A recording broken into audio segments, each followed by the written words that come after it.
Okay, unfortunately I'm doing this video for the second time, which is a little annoying. Hi, I'm Rafe from the band Trick or Disaster, the band with only one member in it, me, Rafe. Today I'm going to talk about songwriting structure. I've already talked about it once, but video upload quick capture didn't work. Okay, hopefully this time it'll work. Anyways, this is mainly for beginners, people that don't know what they're doing. People, if you know what you're doing, you're already competent songwriter, you probably don't need this. Okay. I can't believe I have to say this again. I have to say this again. Someone's forcing me. Or someone with a gun right there. Okay, so here's how it goes. Your song starts off usually with an introduction, usually musical. Usually it's the same chords or underlying music that's in the verse. Maybe some sort of overlying cool melodic thing with a guitar or a piano, but that's usually what it is. That's how your song starts, with an introduction. Then you go into the section that's the verse. The verse is where you kind of start out your story. Verse, that's where the lyrics come in, which are the words, and often the verse comes in twice or three times in the song. The melody, which is the tune, stays the same, and the verse, the lyrics change. And this is where you tell your story. This is where you build up to something in the verse. After that, it's the chorus. The chorus repeats three times in the song. The lyrics are the same. The melody is the same. It's pretty much exactly the same.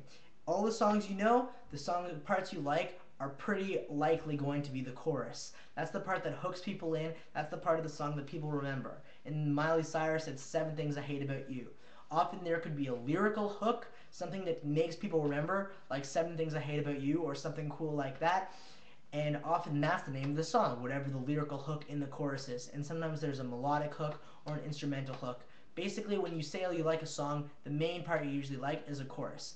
Now it's important your verse flows well into your chorus. Either it'll go straight. If it sounds weird, try and keep working on it until it works. But sometimes people put a pre-chorus in, which is a new melodic part.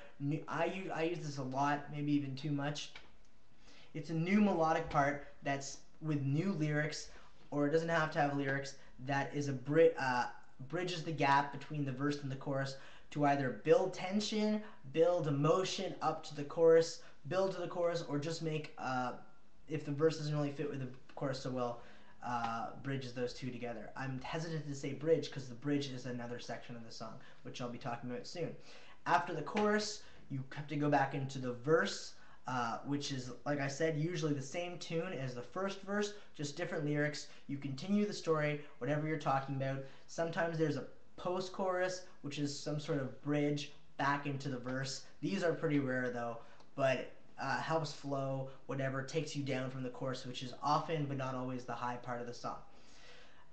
After that, you're doing the verse, completing most of your story. You go back into the chorus. You might do a pre-chorus, but you go back into the chorus, and you sing the same part as the first time. Usually it changes. Alanis Morissette changes her choruses a lot. Some people like to do it, some people don't. If you're just starting out, it might be a good idea to keep the same chorus, because usually changing up the chorus is a more skilled thing. It's a little harder to do, but yeah, you can do whatever you want. Just saying what most people do.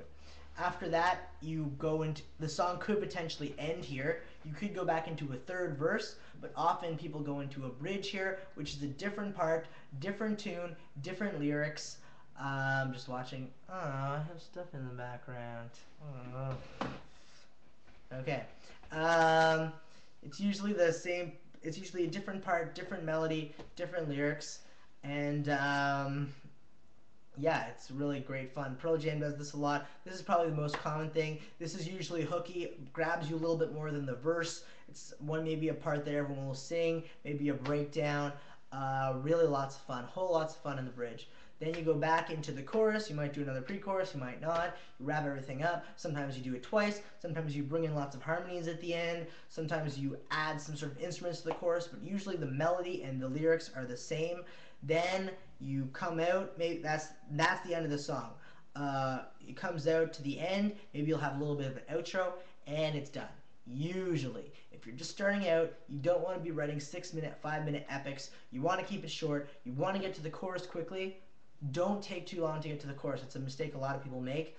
And those are pretty much the parts of the song. That's what you write. That'll usually end up with 3 minutes, 3 to 4 minutes, usually, unless something's really long. and you have lots of pre-choruses or whatever.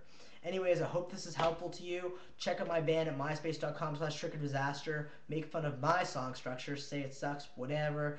Hope this is helpful to you. Let me know. I'm going to make a couple more of these. They're pretty easy to do, assuming video upload quick capture works correctly, which hopefully it will. Thanks, guys. Check me out on MySpace. Peace.